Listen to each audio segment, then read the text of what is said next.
party to see that as a party member, you cannot be outlawed for good to. What does this now mean in terms of implications for party supremacy within the All Progressives Congress with this decision to overrule the leadership of the party by the president?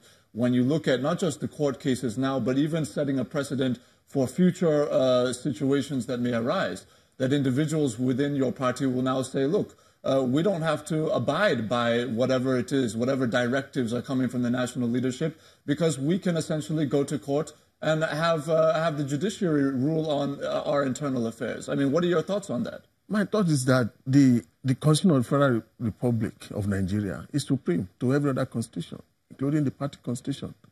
So, Mr. President thought is that Constitution of the Federal Republic of Nigeria is supreme over Constitution of APC. So, the obvious is what Mr. President said, and we must accept the reality. Party supremacy, fine, yes. Party has made its position known, explore the internal organ of the party to resolve a crisis before taking the party to court. Are you getting my point? So if you have not exploited that, if you have not exploited that, then you don't have right. Then it will be like anti-party taking the party to court. That's supposed to be the position of the party, clearly stated. But it was not clearly stated. And Mr. President is trying to correct that. So it's now for the party to not actually come out and follow the democratic tendency, because court is also part of the process.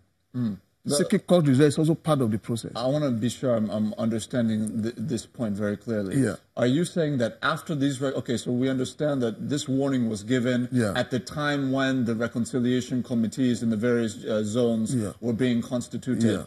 Now that they've been constituted and sent out to execute their assignment, if within those geopolitical zones there is still rancor, still division, still a kind of a perpetuation of some of these court cases, in your view, at that point, would it then be justified, the position of the NWC, to say, if you don't withdraw your court cases after reconciliation, we're going to abide essentially by the constitution of the party? But the reconciliation committee cannot solve all the crisis.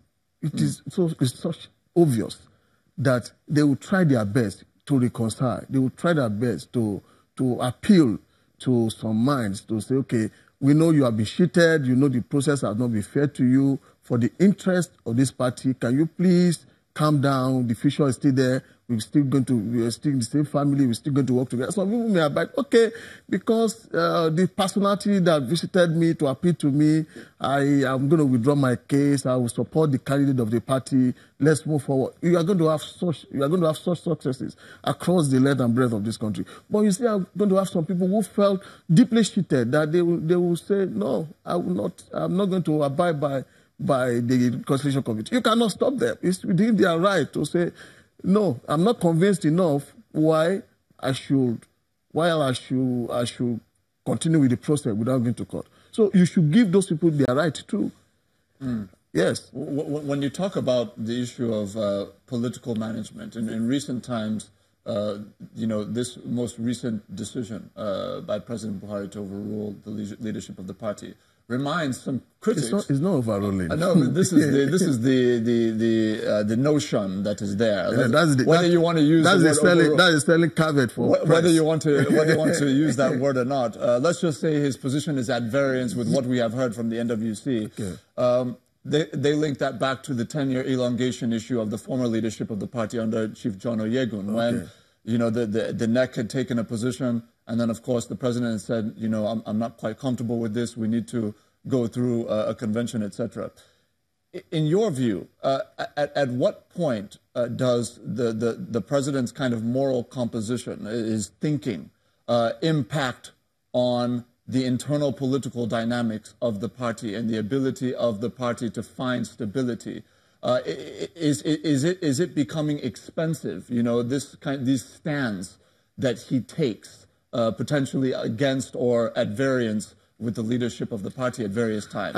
I think Mr. President should be commended by all for his position and his stance all the time, because he's the leader of the party. He's also the leader of the country. Everything he says resonate across all political lines. It's not just about the party. So it's the president of Nigeria. And so it must be seen to be protecting the Constitution of the Federal Republic of Nigeria, not only the Constitution of his party. Are you getting my point? So each time Mr. President comes out and say, we must abide by the process, by the guidelines strictly. I mean, it should be commended. You know, it's not always comfortable, you know, abiding by the laws and rules. It's dissatisfying. You don't have it your way. I mean, fine, but rule is rules, law is law. It must be applied. So I actually want to commend Mr. President really for leading the way, because what you are asking me is that how will it affect the party, internal process within the party? Yes, stability. Yes, stability. It's not just about stability within the party. If the party must also learn to also abide themselves to the law. So that it may not be comfortable, you know, in abiding yourself